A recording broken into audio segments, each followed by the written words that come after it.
Olá, tudo bem? Eu vou esperar as pessoas irem entrando um pouquinho, dar um oi para vocês, falar que hoje a gente vai falar sobre o tema combate à violência contra as mulheres, que é um tema importantíssimo e fundamental para a gente tratar não só pessoalmente nas nossas conversas, né? Mas também o como a gente coloca esse tema que é tão fundamental e importante nas corporações. Então eu vou dar um tempinho aqui para as pessoas irem entrando.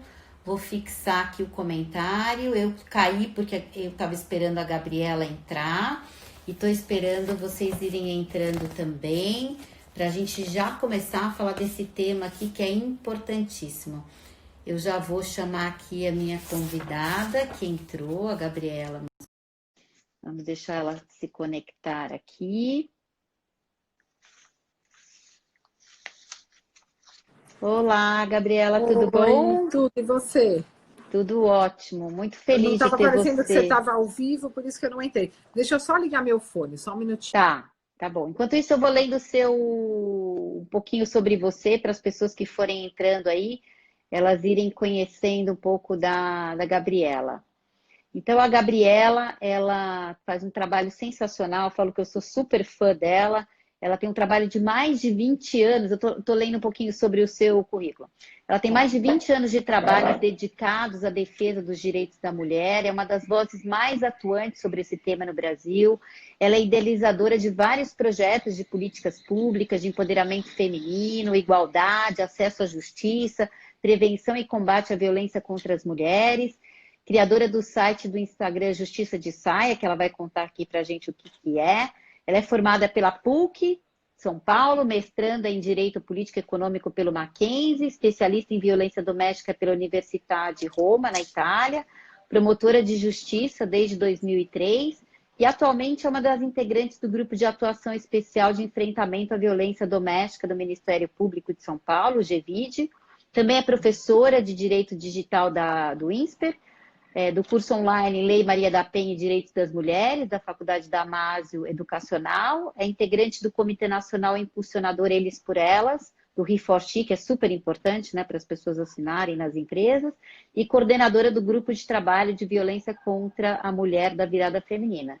Então, essa mulher incrível, que faz um trabalho sensacional, está aqui com a gente hoje para contar um pouquinho sobre esse tema, né, Gabriela? Eu queria começar perguntando como e por que você se envolveu com o tema de combate à violência contra as mulheres. Por uma necessidade e amor a todas as formas de empoderamento feminino. Eu vivi sempre com mulheres muito fortes, convivi com mulheres muito fortes, tive muitos bons exemplos na minha vida pessoal, na minha vida profissional, e isso me despertou uma vontade de lutar pelos nossos direitos, fazer valer mulheres que já nos antecederam e que lutaram por esses direitos, não permitir nenhum tipo de retrocesso e também lutar pelo fim da violência contra a mulher. Eu acredito que seja uma missão minha, é algo que faz meu coração bater mais forte e que eu percebi a necessidade de uma atuação com muita dedicação e propósito nessa questão da violência contra a mulher e da defesa dos nossos direitos. Eu falo que quando a gente acha o nosso propósito de vida, é tudo, né? Porque aí você faz com amor, dedicação e o empenho, né, de criar tantas coisas como você criou aqui, para realmente conseguir minimizar, né, esse mal tão grande que a gente tem aí na nossa sociedade. E aí eu queria que você contasse um pouquinho sobre quais são os tipos de violência contra as mulheres, porque um dado muito impactante que a gente tem aqui, que segundo o Datafolha, uma em cada 3 mulheres no Brasil já sofreu algum tipo de violência. E aí eu gostaria que você explicasse um pouquinho quais são os tipos de violência, qual é o impacto, porque muitas vezes as pessoas acham que é apenas agressão, né? E aí eu queria que você contasse um pouco quais os tipos e desse alguns exemplos, né, para as pessoas entenderem, por favor. Bom, muitas pessoas acham que a violência contra a mulher é só a violência física. E muitas mulheres que sofrem essa violência esperam o primeiro tapa, o segundo tapa, o terceiro tapa, até que elas se entendam como vítimas e peçam ajuda. E isso é muito prejudicial, porque há comportamentos anteriores que já demonstram uma possibilidade de uma violência durante esse relacionamento, de um crime contra a mulher e de relacionamentos abusivos que podem acabar com a vida dessa mulher. Não só estamos falando aqui, um feminicídio, uma morte violenta de mulheres, mas acabar com sonhos, com a essência, com a autoestima, isso também mata a alma dessa mulher. Então é importante que nós saibamos que todas as formas de violência que estão previstas na Lei Maria da Penha, no artigo 7º, são as violências que nós percebemos e que recebemos as denúncias, seja pelos canais, seja pelo próprio Ministério Público. Então nós temos aí, Cris, a violência física, que é toda a agressão à integridade física da mulher. É todo golpe contra o corpo da mulher. O empurrão, puxão de cabelo, cabeçada, apertão no braço, toda forma de violência que causa um sofrimento físico a essa mulher. Pode deixar marcas ou não. Se deixar marcas, nós temos o crime de lesão corporal, e se não deixa marcas, nós temos aí a contravenção penal de vias de fato. Temos a violência moral, que é todo xingamento, desqualificação, toda a desonra dessa mulher, que pode ser diretamente para ela, que é o crime de injúria, ou para terceiras pessoas, que é o crime de difamação. Nós temos também o crime de calúnia, que é a imputação de um crime a uma mulher sabendo que ela não cometeu, está caluniando aquela mulher. Todos esses crimes atacam a honra dessa mulher e é tida como uma violência moral. Nós temos a violência patrimonial, que é toda forma de causar um prejuízo econômico, patrimonial a essa mulher, então impedir a mulher de trabalhar, de ter a própria renda, de impedir que essa mulher desenvolva seus potenciais para o mercado de trabalho, subtrair os documentos da mulher, carteira de trabalho, fazendo com que ela não consiga se lançar no mercado de trabalho. Nós temos também destruição de bens materiais, a roupa. Tem casos que o homem queima a roupa da mulher, rasga a roupa da mulher, joga o celular na parede, faz dívidas em nome da mulher, trazendo para ela um prejuízo de crédito, de acesso ao crédito.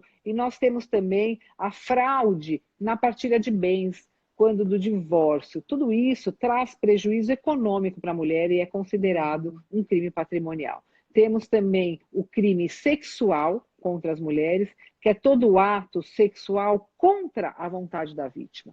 Nós temos o estupro, que há a necessidade do emprego de violência ou de grave ameaça, e não é só a conjunção carnal, é todo ato sexual que possa causar nessa mulher um constrangimento, porque ele é cometido contra a vontade da vítima. E nós temos também a importunação sexual, que independe da violência ou da grave ameaça, mas não tem o consentimento da vítima para a realização de um ato sexual, como, por exemplo, encoxar nos transportes públicos, se masturbar e ejacular no corpo da mulher. Tudo isso, hoje em dia, é considerado importunação sexual, é uma lei nova de 2018. E, por fim, eu deixei por fim, porque eu entendo que é muito importante falar sobre isso, que é a violência psicológica. Praticamente 80% dos casos que estão chegando aos canais de denúncia e ao Ministério Público são de violência psicológica, que é toda forma de diminuição da autoestima da mulher, a humilhação, o isolamento, o controle excessivo, a posse sobre aquela mulher que a impede de realizar as suas atividades do dia a dia e de enxergar como aquela mulher que ela era antes. Machismo muito acirrado, o controle quase que diuturnamente em relação àquela mulher, o que se acentuou muito durante a pandemia, porque há esse convívio obrigatório. São fatos que acabam lesionando a saúde psíquica dessa mulher e podem ser enquadrados também como uma lesão à saúde. Então, essas mulheres precisam identificar essas situações e pedir ajuda para sair da situação de violência. Ótimo, muito bem explicado. Acho que as pessoas têm muitas dúvidas quanto a quais os tipos, então se isso, né, acontece ou não, se está dentro do tipo de violência. E aí eu queria saber o seguinte, né? Isso leva a muitos traumas, né? Então pode levar a uma depressão, a uma ansiedade, até um suicídio. Sim, sim. Essa lesão psicológica, a sexual também, mas toda a forma de violência contra a mulher traz consequências muito graves. Porque nós não somos vítimas de uma pessoa que nós não conhecemos. Uhum. Quem está do outro lado dessa relação é alguém que nós temos um vínculo afetivo íntimo e que escolhemos muitas vezes para ser o nosso parceiro, o nosso marido, o nosso namorado, e é o pai dos nossos filhos.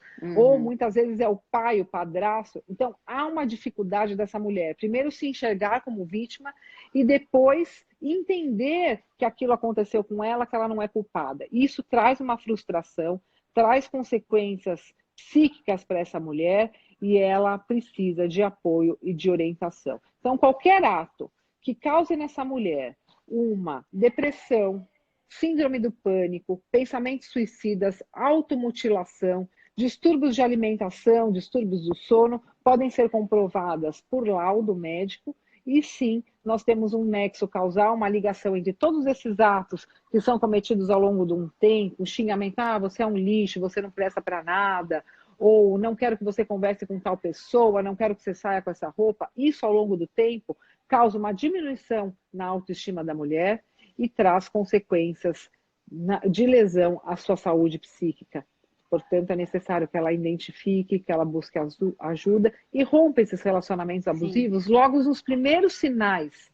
Aquele ciúmes exacerbado, que muitas vezes camufla a posse, aquele eu só quero cuidar de você, que muitas vezes camufla o controle, o isolamento. Ninguém gosta de você, só eu que posso cuidar de você. E a mulher acha que ela está com um príncipe encantado, quando na verdade ela está com um abusador. Ou até acha bonitinho, né? Ai, que lindo, ele tem ciúmes de mim. Ai, nossa, ele tá cuidando. Não, ele não tá cuidando, né? Eu Então, acredito que não emendando. pode ser exagerado, né, Cris? Isso, não Tudo pode dentro ser da tipo. normalidade. Conta um pouquinho pra gente do ciclo de violência. Então, existe um ciclo de violência, né? Existe um ciclo de violência assim. Nunca um homem acorda e dá um tapa numa mulher do nada. Nós temos aí uma evolução de atos abusivos que desencadeiam, muitas vezes, nem sempre, mas desencadeiam uma violência física. E essas mulheres só percebem que estão nesse ciclo de violência quando elas levam um tapa ou quando elas adoecem. Só assim Uhum. elas pedem ajuda. Mas aí vem a questão do ciclo da violência. Se sente culpada, acha que foi só aquela vez que ela foi vítima, ou que ela exagerou, justifica aquela violência, ele estava nervoso, ou ele fez uso de bebida, mas ele é tão bom pai, bom namorado, bom marido, ela acaba desculpando e dando mais uma chance. Só que a partir do momento que há essa relação abusiva, isso tende a aumentar e ela vai ficando cada vez mais nessa situação de vulnerabilidade. Então é importante que ela não deixe chegar a um ponto em que ela não consiga mais reagir. É importante que ela perceba, peça ajuda, denuncie e consiga viver aí uma vida livre de violência. Bacana. Do ciclo, né? Das etapas, o ciclo é essa lua de mel, então, que daí ou ele bate, ou ele faz alguma coisa, e daí ele fala, ai, desculpa, meu amor, é que eu amo tanto você, né? Ou eu bebi, ou qualquer coisa, e vem com uma desculpa, e daí esse ciclo volta. Então, já nesse momento que ela percebe, ela já tem que. O que você já daria de sugestão? Então, ela já percebeu que isso está virando uma normalidade, né? Ele Sim. faz e daí ele vem, ai, querida, né? Entra na lua de mel de novo e fica nesse ciclo, né? Existem situações que são crimes, obviamente que ela tem aí todo o acesso à justiça, mas que são pontuais, são poucas, porque o que nós percebemos é que quando essa mulher pede ajuda, ela já sofreu outras violências anteriores e que isso foi evoluindo até o momento em que ela decidiu denunciar, em que ela não aguenta mais. O que é importante? Essa mulher identificar que ela é vítima de violência logo no primeiro tapa, no primeiro relacionamento abusivo, porque ela não pode deixar isso evoluir. Não pode haver uma Uhum. naturalização desse comportamento. A violência contra a mulher ela já é naturalizada na nossa sociedade. Não foi nada, foi só um tapa, ele estava nervoso, ou dá mais uma chance para ele. Desde que essa mulher tenha apoio, desde que essa mulher tenha acolhimento e a proteção da justiça, ela tem que estar fortalecida para fazer suas próprias escolhas em relação a romper ou não o relacionamento. Mas ela não pode trazer para si essa responsabilidade, Uhum. porque se não houver um limite e uma ajuda para essa mulher, isso tende a aumentar. Tanto é que todos os casos, Cris, de feminicídio que eu peguei, que eu atuei, fiz os júris, essa mulher vinha numa escalada da violência, dando chance, perdoando, ou muitas vezes não consegue sair desse relacionamento por uma dependência econômica, não trabalha, não tem como se sustentar, não quer baixar o padrão de vida, porque não trabalha, não estuda, abriu mão da sua vida pessoal para a família, ou ela está dependente emocionalmente, porque ele, com esse comportamento aparentemente amoroso, cuidador, ele isolou essa mulher, então ela depende dele psicologicamente. Há um medo de fazer denúncia, de não dar em nada, e ela ficar cada vez mais em situação de risco. Há também a preocupação com os filhos, o medo de perder a guarda, todas essas questões que prendem a mulher a esses relacionamentos e acabam cada vez mais adiando o pedido de ajuda. E às vezes até a família, né? Vai conversar com a família, não, mas é assim mesmo, né? Acontece. Eu lembro uma amiga minha que ela falou que assim, meu cunhado foi preso, a minha irmã denunciou ele, mas já fazia anos que ele batia nela, né? Era violência física, né? Obrigava ela também a ter ato sexual com ele. Então foi uma coisa assim que a vergonha ali, é exatamente aqui, né? A Dulce está colocando a vergonha, o medo, os filhos, a família que muitas vezes não fala, não, deixa para lá, poxa, vai prender o pai de seus filhos. Então tudo isso leva ela e muitas vezes aguentando esse ciclo, né? Sim, E a fica falta de nisso, né? conhecimento também Das do que leis é também, né? violência, como Uhum, pedir ajuda, como vai funcionar a partir do momento que ela faz um boletim de ocorrência ou que ela pede algum apoio, o que vai acontecer com ela. Então, essa falta de informação e de apoio e conscientização para as mulheres em situação de violência trazem muitos prejuízos sociais, porque uhum, ela uhum. vai ser vítima, ela vai sofrer mais violência e ela vai ficar em situação de extremo risco. E muitas vezes isso acaba indiretamente ou mesmo diretamente afetando os filhos, que podem Sim, crescer violentos também, ou com uma baixa autoestima, a ponto de repetir o padrão das mulheres e se envolverem também em relacionamentos abusivos, não porque elas têm dedo podre, porque elas têm um padrão de relacionamento que elas vão aceitando atos sim, abusivos em relação sim. a ela e acabam entrando nesse mesmo meio. Agora, você falou uma coisa que eu queria chamar a atenção, Cris, do ato sexual forçado. E tem sido debatido muito esse assunto, que é o estupro marital. Todo Uhum, ato forçado, independentemente do vínculo que você tem com a pessoa, o ato sexual, isso é considerado abuso sexual. Você não tem a obrigação de ceder ao prazer de um homem se você não concorda e não consente com aquilo. Se você não manifestou a sua vontade livre e consciente de praticar aquele ato sexual. E mesmo na constância do casamento, isso é considerado abuso sim. sexual. Isso é considerado um crime de estupro. Mas essas mulheres não denunciam por vergonha, não denunciam por medo e sequer sabem que isso é um crime de estupro. Teve uma Sim, atriz aí recentemente, acho que ontem ou anteontem, que ela foi fazer a denúncia de violência física e acabou relatando os casos de abuso sexual que ela sofria durante o casamento. Por isso que eu chamei a atenção para esse tema. Não, a mulher não é obrigada a aceitar nada, principalmente no âmbito sexual, que seja contra a vontade dela. E isso é muito importante, porque a nossa liberdade sexual deve ser preservada e respeitada e traz consequências gravíssimas para essa mulher. sim. E eu queria comentar, né, que eu estava lendo uma reportagem, então 60% das mulheres em situação de violência são mulheres negras, mas e 40% são mulheres brancas. Então a gente ainda correlaciona muito que é uma coisa que, ah, não, é só com as mulheres negras, é só lá na periferia que isso acontece. Isso não é a verdade, né? Eu lembro que eu comecei a saber mais sobre o combate à violência contra a mulher no grupo Mulheres do Brasil, do qual eu faço parte. Uma das vezes, eu não sou do comitê de combate à violência, mas eu fui participar de um encontro que elas promoveram em que tinham delegadas e tudo mais. E uma coisa que eu fiquei chocada, duas coisas, na verdade. Uma foi ela contando que era uma delegada, ela falou, olha, quando chegou o filho com essa mulher, ele que falou, mãe, a gente tem que sair daqui, um menino de 12 anos de idade, e ela perguntou para ele, o que que você gostaria? Ele falou, de nunca ser igual ao meu pai, ou seja, de nunca ter esse comportamento dele, né?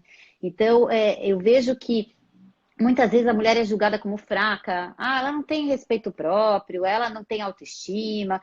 Então, a Lei Maria da Penha, né, que é de 2006, ela teve várias conquistas. Conta um pouquinho para a gente dessa crença que tem relacionado a mulher, então, só da periferia, né, que isso não é uma verdade, e também quais essas conquistas que a lei da Maria da Penha trouxe referente a como era antes, né, que era ele pagava uma cesta básica e tchau, né? Como Sim. que é hoje, Bom, Gabriela? nós falamos que a violência contra a mulher ela é perversamente democrática, porque ela atinge todas as camadas sexuais, todas as camadas sociais, e também ela atinge todas as mulheres, independentemente de idade, cor da pele, orientação sexual, independentemente da sua classe social, da sua profissão. É claro que as mulheres negras, infelizmente, sofrem mais violência, porque elas têm menos oportunidades. Há um racismo estrutural no Brasil que faz com que essas mulheres sejam afastadas, por exemplo, do sistema de justiça, das escolas, do mercado de trabalho. Então, elas acabam sendo mais dependentes economicamente e, por falta de possibilidade de escolha, acabam se envolvendo em relacionamentos abusivos. E assim também nós podemos fazer o mesmo raciocínio em relação às mulheres que são menos privilegiadas em termos de classe social, menos oportunidade, não têm geração de renda e acabam sendo obrigadas a conviver numa relação abusiva por não terem condições de sair desses relacionamentos. A falta de informação para essas mulheres também é muito importante que seja dita. Nós fizemos um levantamento e 50% das mulheres já sofriam violência, das que fizeram a denúncia, já sofriam violência, mas nunca tinham pedido ajuda para ninguém. Onde estão essas mulheres? Por que elas não conhecem uma das leis mais famosas, mais populares do Brasil, que é reconhecida mundialmente, a Lei Maria da Penha? Então, são essas mulheres que nós precisamos atingir, levando informação, levando acessibilidade aos serviços que estão à disposição dessa mulher, pelo poder público, pelas empresas, a iniciativa privada tem se engajado muito na causa, pelo terceiro setor e também por toda a sociedade civil. É importante que essas mulheres tenham informação. Mas as mulheres ricas escolarizadas, que eu falo, também apanham, também sofrem violência. E às vezes elas têm grande dificuldade de pedir ajuda pela vergonha.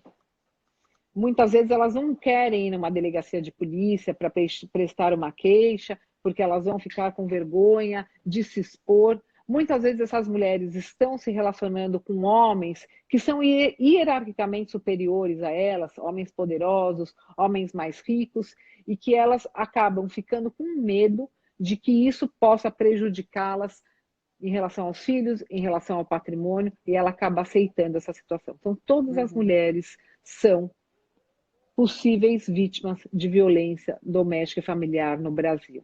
Isso, uma a cada 3 mulheres sofre violência, como você bem disse, e coloca o Brasil no 5º país do mundo com maior índice de violência contra a mulher, o que é vergonhoso. Um índice desse, em que pese nós tenhamos aí a 3ª lei mais famosa e considerada uma das melhores do mundo em termos de prevenção e combate à violência contra a mulher, que é a Lei Maria da Penha, que eu já entro aí na segunda pergunta que você me fez.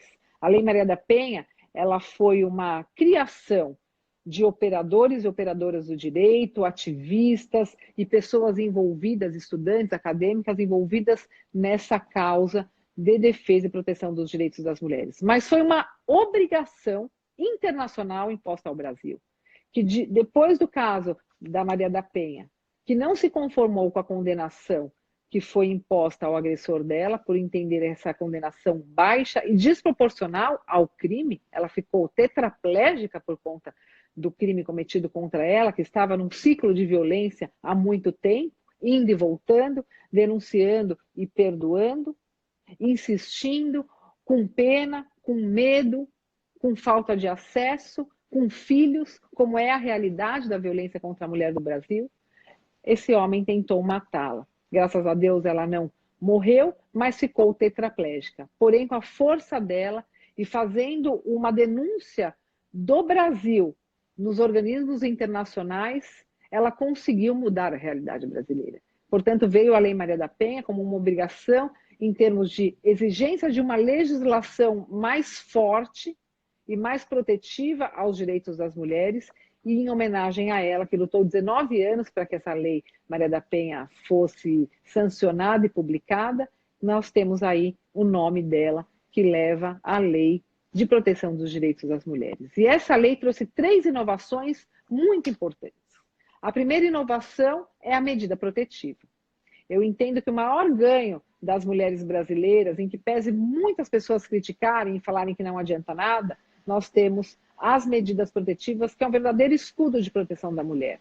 Nós vemos as publicações nos jornais, na imprensa, de que ela morreu e tinha medida protetiva, foi assassinada mesmo tendo medidas protetivas. São esses casos que são divulgados, mas nós não temos a divulgação de vários e vários casos, praticamente 80%, de mulheres que com a medida protetiva foram salvas de um feminicídio. Ele tem um poder de intimidação, essa medida protetiva, tem um poder pedagógico também, de falar esse comportamento não será tolerado, e tem aí a possibilidade de prisão no descumprimento dessa autorização, dessa decisão judicial de o homem não se aproximar da mulher, não se comunicar com essa mulher por qualquer meio de comunicação, ou até por outra pessoa, desse homem ser afastado do lar, não frequentar os mesmos lugares, a restrição da posse, do porte de arma de fogo e outras medidas que podem ser tomadas com natureza de medidas protetivas da mulher em situação de violência. Então, o maior ganho foi esse.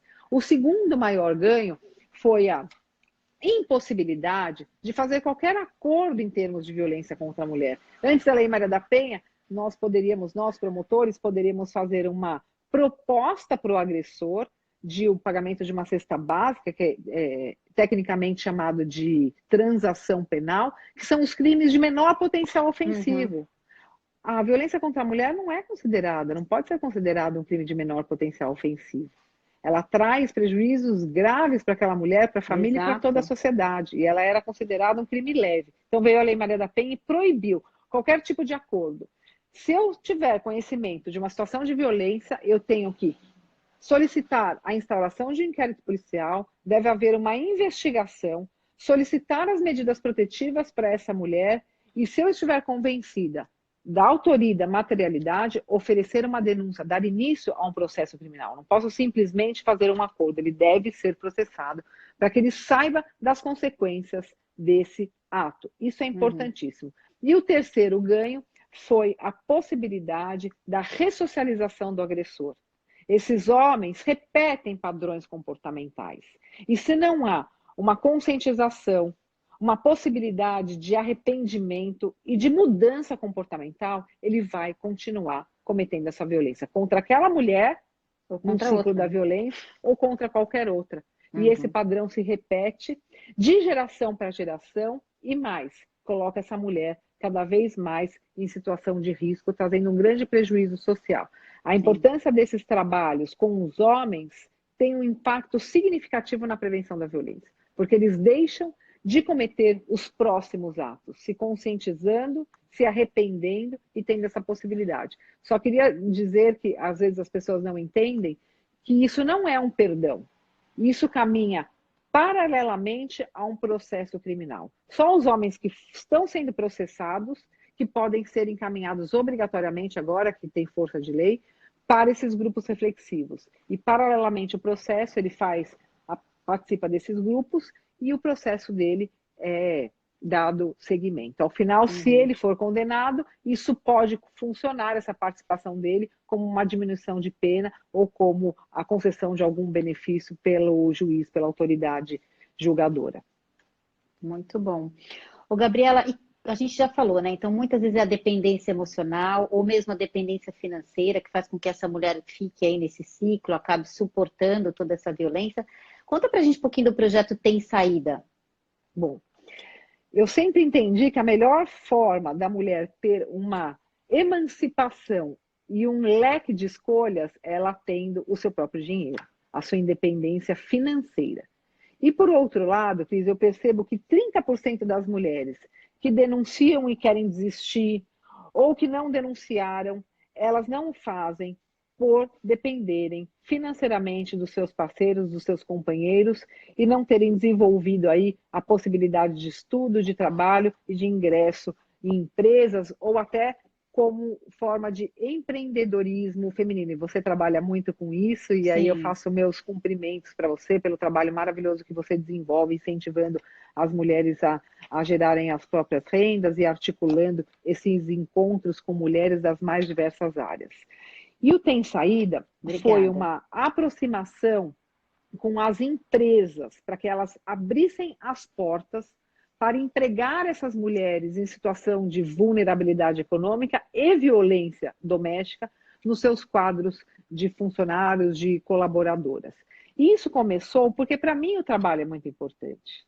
O Sim, trabalho me dá esse empoderamento feminino, esse trabalho mostra que nós somos capazes, isso traz uma valorização da própria autoestima da mulher por ela e faz com que ela consiga, se estiver num relacionamento abusivo, romper esse relacionamento. E eu acompanhei minha mãe, que ela estudou, fez direito com 4 filhos, então nós acompanhamos toda a trajetória dela, se formou como advogada, e eu percebi o quanto mudou a nossa vida e a vida dela quando ela começou a trabalhar e ter o próprio dinheiro. Isso trouxe uma maior emancipação para ela, uma realização profissional, pessoal e também uma melhoria aí da nossa vida. Então, portanto, o que é bom para mim, o que foi bom para minha mãe, para minha avó também, que se esforçava muito para manter a família, vai ser importante para outras mulheres.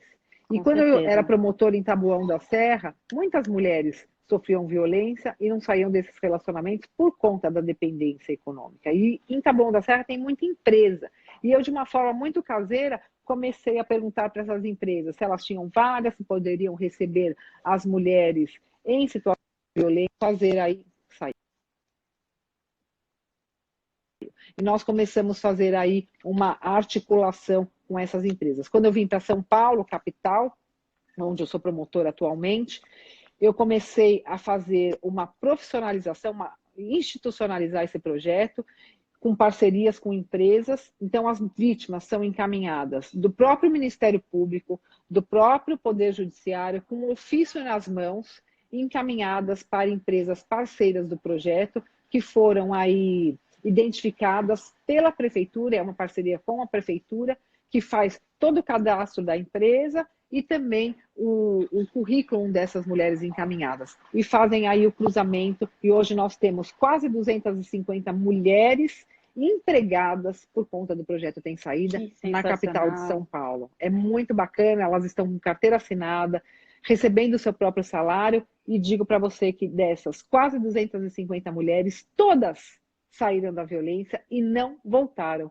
nos seus relacionamentos que Olha eram que, violentos, que eram abusivos e que poderiam retirar a vida daquela mulher. Isso que trouxe bárbaro. devolveu para essas mulheres a dignidade que lhes foi roubada por conta da violência. Então Sim. eu sou fã desse projeto, porque eu sempre falo que tem saída após a denúncia e após a situação de violência. E essa mulher merece ter a sua própria vida, a sua própria renda para fazer as suas próprias escolhas. E como que as empresas podem se cadastrar, Gabriela, nesse programa, nesse projeto Tem Saída? Pela prefeitura, que eu deixo meus agradecimentos para a secretária, que era vereadora e agora é secretária do Desenvolvimento Econômico da prefeitura, Aline Cardoso, através do site da prefeitura, ou procurando a própria secretaria de Secretaria do Trabalho.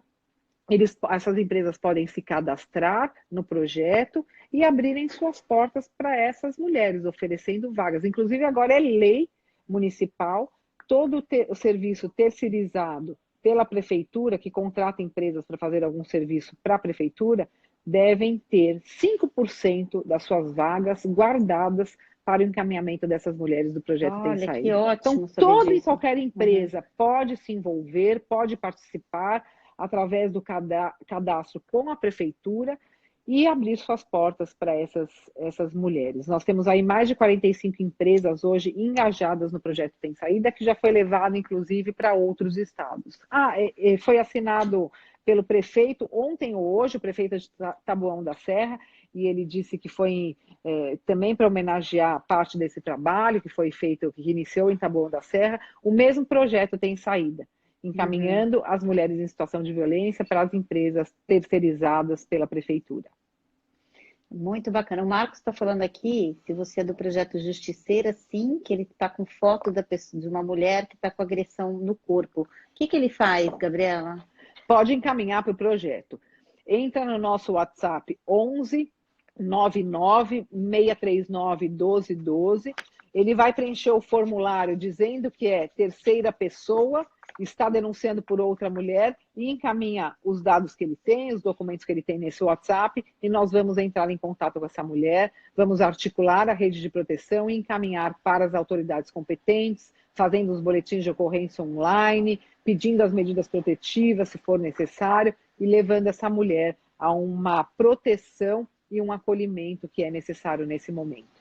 Ótimo. Vou pedir para a Vanessa do meu time colocar o telefone aqui, Van. É 11 o DDD 99639 1212. Por favor, coloca aqui para as pessoas já pegarem esse número, que é super importante. Um Obrigada, outro Cris. ponto, imagina, um outro ponto muito importante para a gente trazer também é que 66% dos brasileiros e brasileiras já presenciaram uma mulher sendo agredida física ou verbalmente. Mas existe uma crença muito forte aqui no Brasil de que em briga de marido e mulher não se mete a colher. E aí, como é que a gente desconstrói essa crença? Já Eu estamos vejo desconstruindo. acontecer, então, mas eu vejo acontecer, por exemplo, com um vizinho, com alguém, o que que eu devo fazer? Chama a polícia, Chama a polícia. diz 180 e faz a denúncia.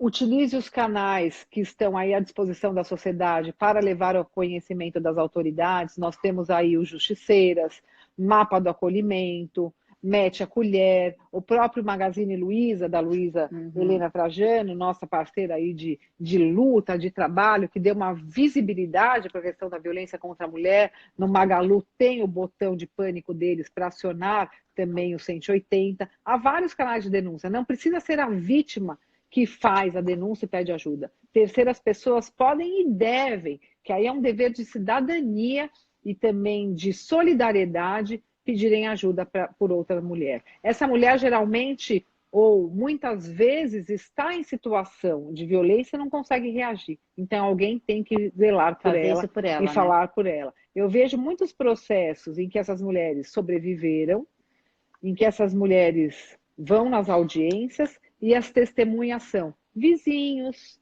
pessoas que estavam na rua, policiais militares que foram chamados. É assim que nós conseguimos produzir a prova. Mas também eu vejo, Cris, muitos processos em que eu atuei no tribunal do júri, que já é o julgamento da morte daquela mulher, da culpa pela morte daquela mulher que foi assassinada por ser mulher, pelo seu parceiro ou ex-parceiro, namorado ou ex-namorado, e que se um vizinho tivesse chamado a polícia, ao ouvir os gritos da violência, essa mulher poderia ter sido salva. E há também, inclusive, agora, em vários estados, uma lei que obriga condôminos, funcionários que trabalham nesse condomínio, zelador, ou qualquer pessoa que esteja naquele ambiente e que perceba ou desconfie de uma situação de violência contra a mulher, que chame imediatamente a polícia, sob pena de multa administrativa. Então, é importante o engajamento da sociedade civil para chamar a polícia e buscar ajuda para essas mulheres que muitas vezes estão sem a voz e sem forças para sair Para dessa pedir situação. ajuda, né? Só Sim. tira uma dúvida, o final do telefone é 1212 ou 1112? 1212. 1212. Van, escreve aqui de novo para mim, 11 99639 1212. Eu escrevi aqui pelo da CKZ Diversidade, então não é 1112, é 1212 o final, tá? 11 99 639 1212. 1212, tá. E também, assim, já que você colocou aí o telefone, por esse WhatsApp, você manda uma mensagem por esse WhatsApp e você vai receber uma mensagem. Nessa mensagem tem 2 links. Você está precisando de ajuda? Clique aqui. Então, aí é o pedido de ajuda para a vítima ou terceira pessoa que vai denunciar uma situação de violência. Ou você quer se cadastrar como voluntário? Então, você também pode fazer parte do projeto Justiceiras, com a sua expertise, com a sua experiência de vida, ajudando outras mulheres que estão precisando de apoio e acolhimento. Joia, tá bom. Outro ponto que eu queria trazer é que muitas vezes esse homem que é o agressor, é quem comete essa violência, ele está trabalhando nas empresas, né? E normalmente eles tendem a ter uma boa reputação social, então eles parecem ser boas pessoas, trabalhadores, honestos. O que que a empresa deve fazer, Gabriela, quando é denunciado ou quando alguém percebe, então, pelos comentários, que ele é um abusador? Qual é o papel da empresa nesse momento? Bom, toda empresa tem aí as suas regras internas, mas o que que eu percebo? Que como esse projeto tem saída e também com o engajamento da Luísa Helena Trajano na questão da violência contra a mulher, o empresariado, o mundo corporativo se engajou nessa causa. Sim. E começou não só a abrir portas para empregar mulheres, e quando faz isso, ele abre portas para conscientização interna, porque sempre nós damos uma palestra, apresentamos o Tem Saída, fazemos aí encontro com os funcionários, colaboradores, e isso traz uma conscientização para as mulheres ou para as pessoas que trabalham lá, que acabam pedindo ajuda para os recursos humanos da empresa, para a diretoria, enfim, para o órgão interno responsável pelo pessoal da empresa. E aí eu percebo que essas empresas estão desenvolvendo canais de denúncias interno para receber essas demandas e encaminhar para as autoridades competentes. Inclusive, foi criado pelo Conselho Nacional do Ministério Público a Ouvidoria das Mulheres, que é mais um canal de denúncias para essas mulheres em situação de violência. Não só para a vítima, mas também para que as empresas, ao receber essa demanda, encaminhem para o Conselho Nacional do Ministério Público, que vai fazer, respectivamente, o encaminhamento para a autoridade do Ministério Público competente. Então, nós já temos aí uma articulação com essas empresas. Agora, se a empresa que sabe de um comportamento violento não toma nenhuma providência, é omissa, ela pode, inclusive, se responsabilizar por danos patrimoniais, por danos morais, pela omissão, quando ela deveria ter o dever de agir. Então, é importante essa comunicação aos órgãos competentes, é importante esse engajamento e essa proteção das mulheres que lá trabalham e também das parceiras e companheiras dos homens que lá trabalham. Nós temos que meter a colher. Sim. E pela lei, essa empresa pode mandar ele embora? Não, Descobrindo? Não pode. a mulher... Não, não, não. A empresa descobre que tem um colaborador, um homem, que bate na esposa. Ela pode mandá-lo embora por alguma justa causa, por esse motivo, ou isso não é motivo? Bom, nós temos aí, Cris, alguns projetos de leis, inclusive aprovadas já, que impedem homens de assumirem cargos em comissão, de terem a carteira da OAB quando há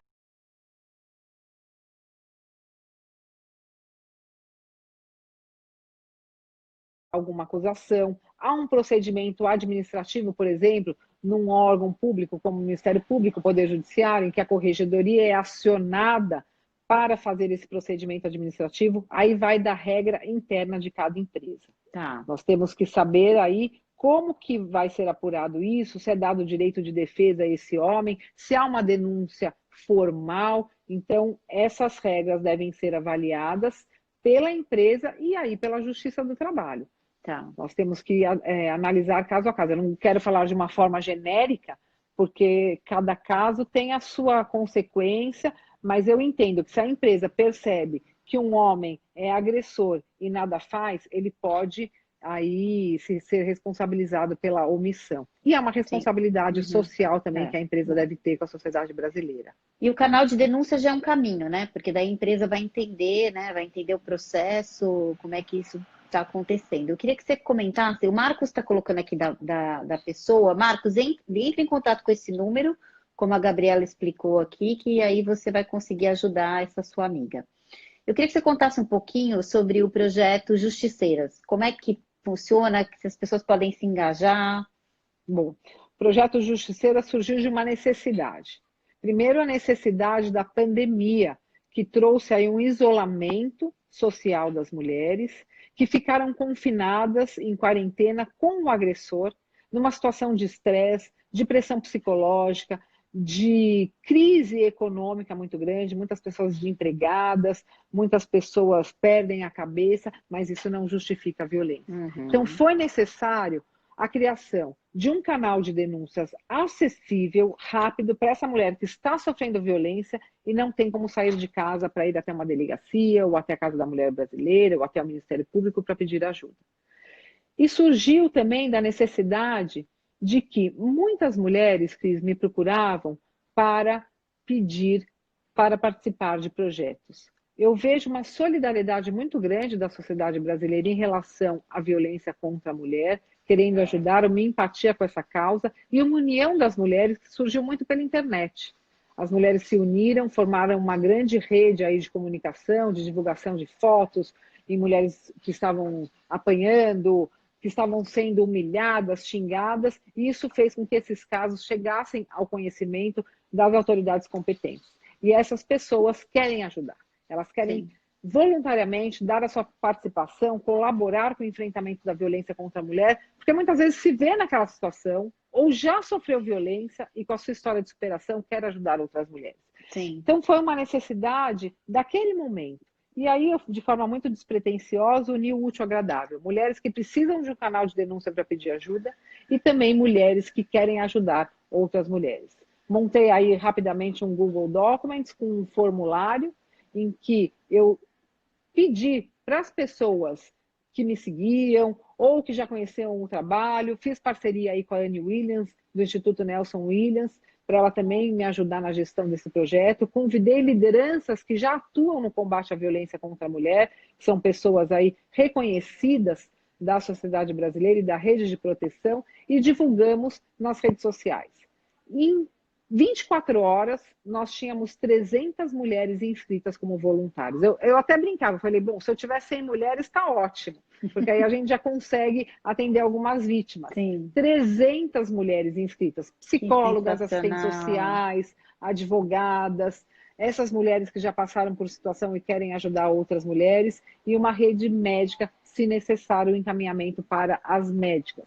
E aí, por esse número de WhatsApp que nós acabamos de divulgar, 1199-639-1212, nós criamos um WhatsApp Business para que essa mulher mande uma mensagem lá pedindo ajuda e essa mensagem é respondida de forma automática por inteligência artificial. E ela recebe o formulário de pedido de ajuda, preenche os dados e vai para um e-mail. Esse e-mail tem uma equipe de gestão, que também é voluntária, que recebe esse formulário e encaminha para as voluntárias inscritas. Então, uma vítima, ela vai receber atendimento jurídico, psicológico, socioassistencial e da rede de apoio, que é a Melhor Amiga. Aliás, a Melhor Amiga é a que mais funciona nessa rede.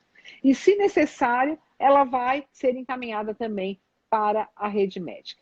E essas voluntárias são capacitadas? Todo mundo pergunta, mas elas têm experiência? Algumas têm, outras estão adquirindo com os atendimentos. Sim. Só que nós temos uma retaguarda. Essa liderança que eu convidei no começo são especialistas em cada uma dessas áreas. Então, as voluntárias têm contato direto com as lideranças para o caso de dúvidas, de esclarecimentos ou também de necessidades de encaminhamento dessas mulheres vítimas para a rede local, para os serviços locais na região em que aquela mulher sofreu a violência ou que ela mora, para poder abrigar, acolher e inserir essas mulheres nas políticas públicas existentes do combate à violência contra a mulher. Isso sem falar também no preenchimento do boletim de ocorrência online para essas mulheres, pedidos de protetivas e também o encaminhamento para a ouvidoria das mulheres no Conselho Nacional do Ministério Público. Nós já atendemos 1.200 vítimas que foram atendidas e acompanhadas nas 4 frentes que nós estamos oferecendo apoio. E 3.200 voluntárias inscritas até agora, em todas as regiões do Brasil. Que está aqui assistindo a gente, ou que tem alguma amiga que se interesse, como é que faz? Ainda dá tempo de se inscrever? Claro, claro. O projeto era só para quarentena, mas agora nós vamos definitivamente tocar esse projeto, porque ele realmente atendeu uma demanda represada e foi o que faltava entre a vítima e o poder público, e a rede de proteção. E mais, o envolvimento da sociedade civil. Sim. Quando você falou no começo da nossa live, ainda tem aquela crença de que em briga de marido e mulher não se mete a colher, está aí a resposta. 3.300 mulheres brasileiras metendo a colher de forma voluntária doando nesse período de quarentena, em que todos e todas nós estamos mais sensíveis, estamos numa situação de insegurança política, econômica, jurídica, uma crise sanitária, estamos doando o nosso tempo, a nossa expertise, o nosso coração para ajudar outras mulheres. Então, se mete a colher, sim, com sucesso, porque todas essas mulheres foram atendidas e encaminhadas para o serviço. Então, podem se inscrever. Também é só mandar uma mensagem para o número de celular 11 99 639 1212, vai receber a mensagem, preenche o formulário de voluntárias e automaticamente já está inscrita. Quando ela preenche esse formulário, vem para a nossa equipe de gestão, que já entra em contato com ela, já encaminha as orientações iniciais e já insere no grupo de voluntárias. E aí ela participa de webinars com a gente, nós estamos à disposição para tirar qualquer dúvida e tudo isso forma uma grande rede da Sim. sociedade brasileira no combate à violência contra a mulher. Não é um projeto meu, não é um projeto da Anne Williams, não é um projeto de ninguém, mas é um projeto da sociedade brasileira para ajudar outras mulheres. Sensacional, solidariedade, humanização, que é o que eu acho que um dos aprendizados que a gente vai ter nessa quarentena é esse, né? Um outro projeto que eu amo esse seu projeto, que é o Tempo de Despertar, que eu sei que agora é lei estadual em São Paulo, já era municipal, agora é estadual. Qual que é o objetivo e conta um pouquinho dos resultados desse projeto. O Tempo de Despertar é a ressocialização do agressor. O objetivo é fazer com que esse homem reconheça que cometeu um crime, porque não era nada, mas eu não cometi um crime, eu só bati nela. Ou eu não falei nada, eu só proibi ela de entrar em casa, eu só impedi ela de se relacionar com as amigas e de trabalhar e de usar a própria roupa. Eu não fiz nada. E isso faz com que esse homem entenda que no Brasil, bater em mulher, humilhar, fazer tortura psicológica, abusar sexualmente, lesionar o patrimônio e ofender a moral dessa mulher é crime e ele deve ser responsabilizado por isso. Além da responsabilização, nós temos a conscientização do que é violência contra a mulher, quais são os direitos das mulheres, por que existe uma lei para a proteção dos direitos das mulheres. Porque todos perguntam, nossa, mas tem a Lei Maria da Penha e não tem a lei lá Mário da Lapa, Zé do Patrocínio e por aí vai. Nós já temos a lei para proteger os homens. Sim.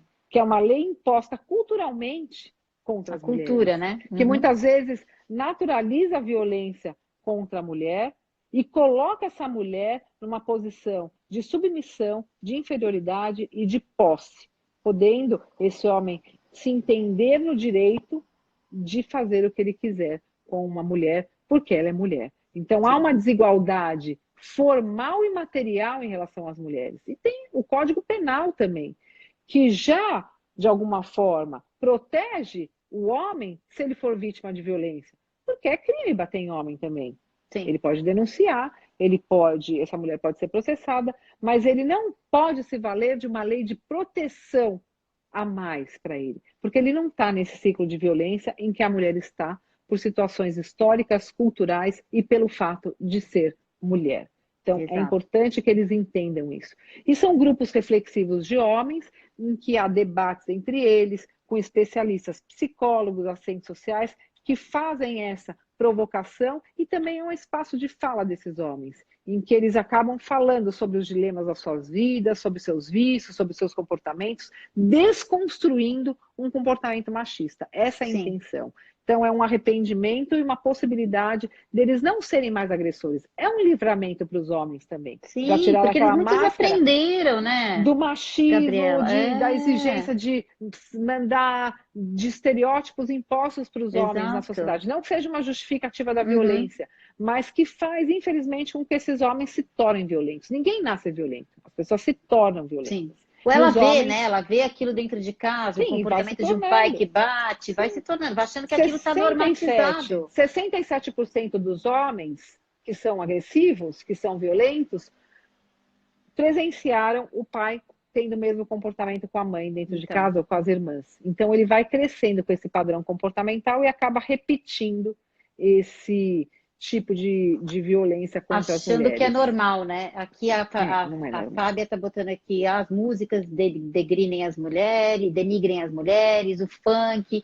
Eu estava assistindo esse final de semana agora a minissérie, não sei se você já assistiu, Gabriela, é o Coisa Mais Linda. Tá, adoro. Então, você viu a segunda série Tô agora? vendo, Saiu o assistindo. É. segundo, né? Sim, sim. E assim, é um seriado que passa em 1940 que mostra que a mulher não tinha direito a Total. absolutamente nada, né? Então, o que a gente já evoluímos bastante, mas o que mostra ali quando ele comete um feminicídio e ele vai justificar que era por amor a ela, né? Então, matei por É crime amor, passional. Não crime existe matar por amor. passional. Não Então, existe crime passional. Ninguém mata por amor e isso não pode ser uma justificativa para retirar a vida de uma pessoa. Isso não pode sequer ser uma causa de diminuição de pena num caso de condenação, porque não pode haver justificativa da violência contra a mulher. Não pode haver sequer uma possibilidade dessa alegação. Inclusive, em audiências, todos os dias eu escuto: ai, mas ela me traiu, ou ela provocou, ou ela que me bateu, tentando justificar. E aí vem a desqualificação da mulher. Ah, ela não prestava, ela era uma vagabunda, ela era alcoólatra. Tentando desqualificar a mulher como se isso, de alguma forma, justificasse, né? justificasse. É uma culpabilização da mulher. Então, é importante esse projeto para nós desconstruirmos esses estereótipos masculinos e também explicar por que da existência de uma lei para a proteção das mulheres. E esses homens, eles acabam não só entendendo tudo isso, como também tendo uma modificação em todas as frentes da sua vida, no seu relacionamento profissional, social e familiar. Tanto é que eu vejo os homens que, quando eles saem do projeto, eles têm que fazer uma declaração do que significou o projeto, e eles falam que o projeto, um deles falou, nunca me esqueço, esse projeto me trouxe algo que eu nunca tive, de olhar para o meu filho e dizer, eu te amo. E outro homem, eu poder chorar de emoção ou poder falar de outras coisas que não seja mulher, dinheiro e carro. Então a gente consegue, de alguma forma, movimentar, não é um milagre, mas é uma tentativa de plantar uma semente para uma sociedade menos violenta e mais igualitária entre homens e mulheres. E você sabe qual que é o resultado do projeto? Você havia me perguntado. 65% dos homens são reincidentes, já cometeram violência contra as mulheres antes de chegarem até o Ministério Público, antes de serem processados. Com o projeto, essa reincidência diminui de 65% para 2%.